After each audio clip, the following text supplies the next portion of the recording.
Hallo und Servus bei einem neuen Video von mir.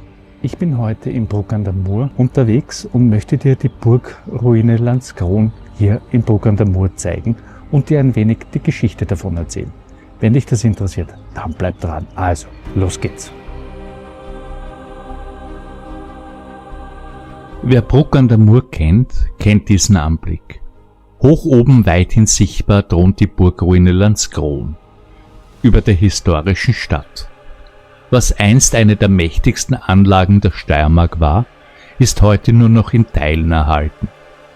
Und doch erzählen diese Reste von einer Zeit, in der die Landskron militärisches Zentrum, politische Macht und unüberwindlicher Wächter über die Handelswege der Obersteiermark zugleich war.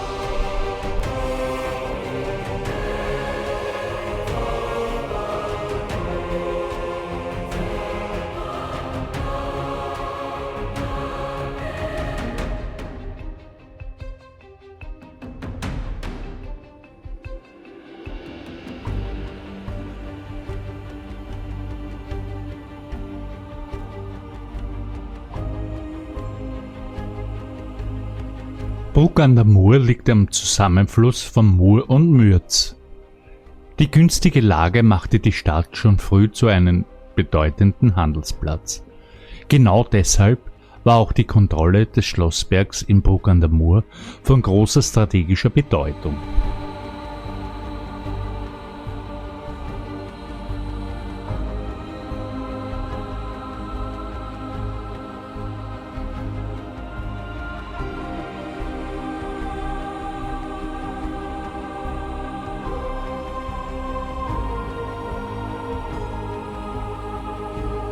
Die Geschichte der Burg beginnt nachweislich im 13. Jahrhundert. Bereits im Jahr 1263 bestand auf dem Schlossberg eine kleine Wehranlage. Damals stand die Steiermark unter der Herrschaft des böhmischen König Ottokar II. Bremischl. Die Festung wurde für Sicherungs- und Sperraufgaben genutzt und schützte die junge Stadt Bruck.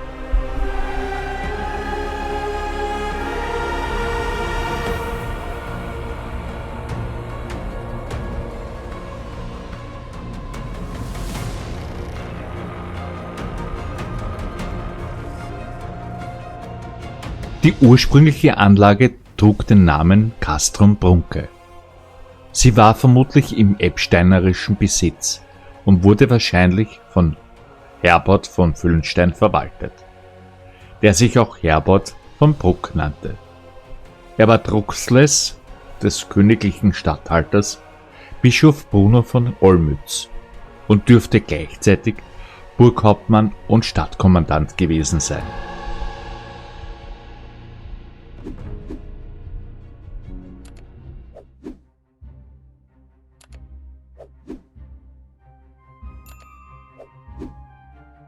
Im Jahr 1268 wird bereits ein weiterer Burghauptmann erwähnt, Hermann von Grottendorf. Historiker gehen davon aus, dass die Burg im Zuge der Neuanlage der Stadt Bruck erweitert und verstärkt wurde. Die Befestigung sollte die junge Stadt Bruck gegen mögliche Angriffe schützen.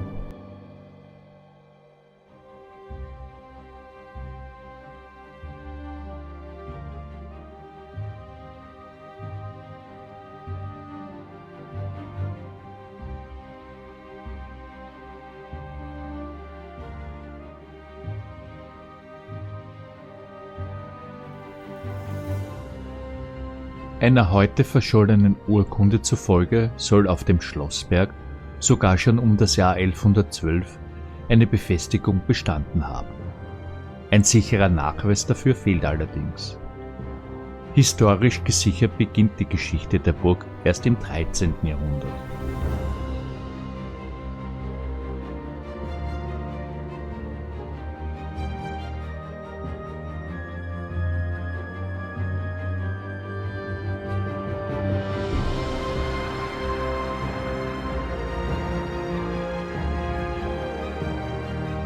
Die Burg war ein landesfürstliches Lehen des Benediktinerstifts St. Lamprecht. Verwaltet wurde sie meistens von regionalen Adelsfamilien, darunter die Grottendorfer, die Dimmersdorfer, die Breitenfurter und die Galler.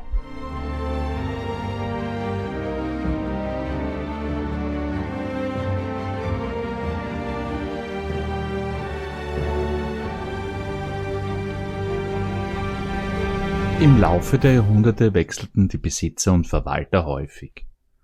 1345 wurde die Burg an den Brugger Bürger Hans Kleben dem Jüngeren verpfändet. 1353 folgte Ulrich der Wasner.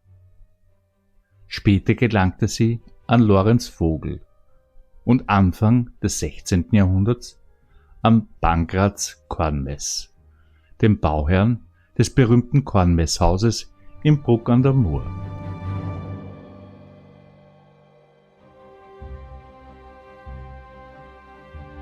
Seit 1461 trägt die Burg den Namen Landskron.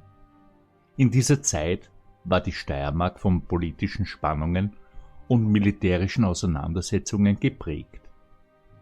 Die Burg diente weiterhin als wichtiger Stützpunkt der Landesverteidigung.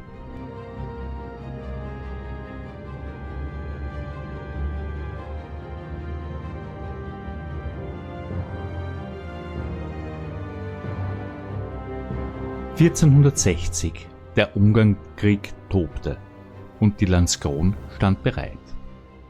Ein kaiserlicher Pfleger übernahm das Kommando, flankiert von 6 berittenen Männern und 12 Fußsoldaten. Diese Besatzung war kein Zufall. Sie war ein klares Zeichen dafür, welche strategische Rolle die Burg Landskron in jener gefährlichen Zeit spielte.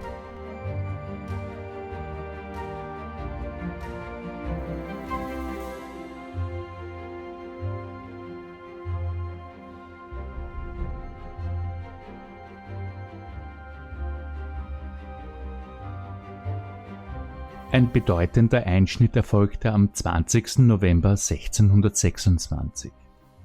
Kaiser Ferdinand II. Verkaufte den Schlossberg mitsamt der Burg an die Stadt Bruck an der Mur. Damit ging die Anlage erstmals in den Besitz der Stadt über.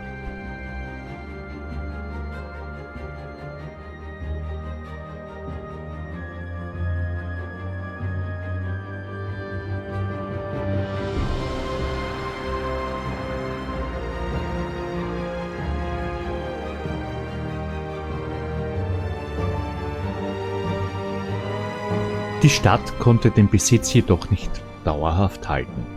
Wegen finanzieller Schwierigkeiten musste Landskron am 30. April 1771 verkauft werden.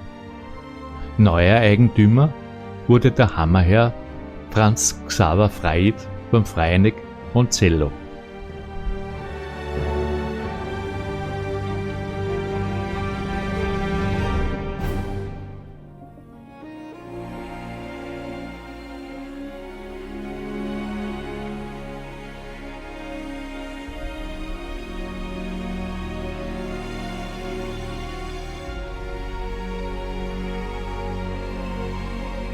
In einer einzigen Nacht verlor Bruck an der Mur fast alles.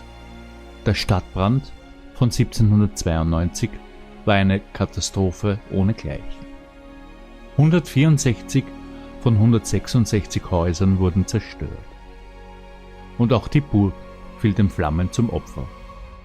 Doch aus der Asche entstand etwas Unerwartetes.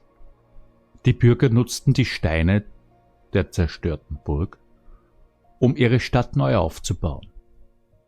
Die Landskron gab ihr Letztes und wurde damit zum Fundament einer neuen Epoche.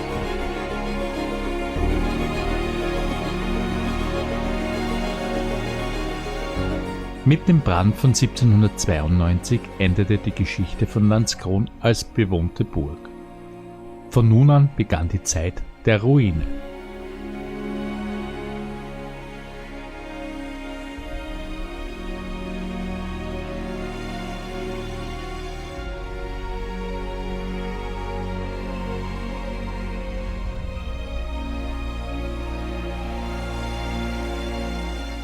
Im Jahr 1809 erhielt der Schlossberg noch einmal militärische Bedeutung.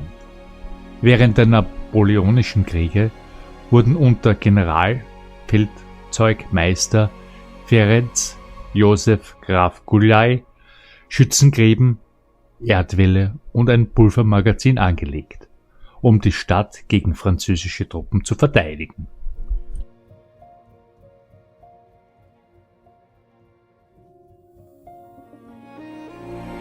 Nach den Napoleonischen Kriegen schmückte Kaiser Franz I. den Schlossberg mit einer besonderen Erinnerung. 1815 ließ er 6 erbeutete französische Kanonen hier aufstellen. Stumme Zeugen der Schlachten, die Europa erschüttert hatten. 2 von ihnen stehen noch heute dort, als wollten sie die Geschichte nicht vergessen lassen.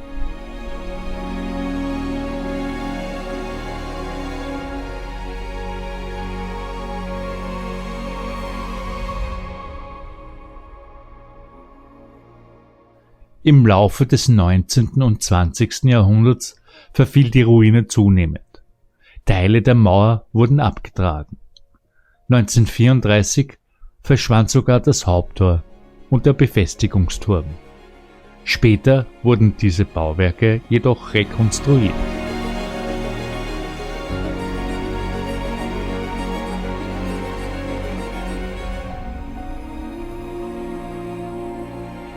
Was die Flammen nicht vollständig zerstören konnten, erzählt noch heute seine Geschichte.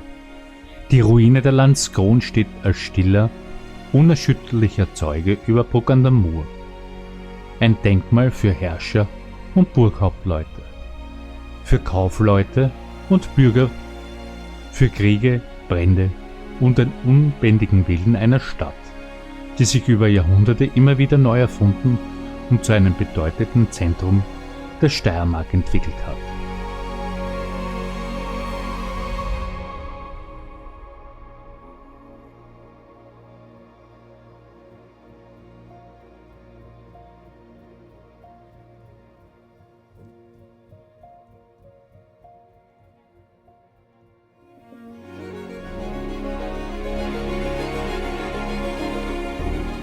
Ja, das war das Video über die Burgruine Landskron hier in Bruck an der Mur in der Steiermark. Ich hoffe, das Video hat dir gefallen. Du lässt mir einen Daumen hoch da, abonnierst meinen Kanal, somit verpasst du keine weiteren Videos mehr von mir. Warst du schon mal hier in Bruck an der Mur? Dann schreib's bitte in die Kommentare. Freue mich bis zum nächsten Mal. Ciao, ciao. Dein Go Traveler. Also,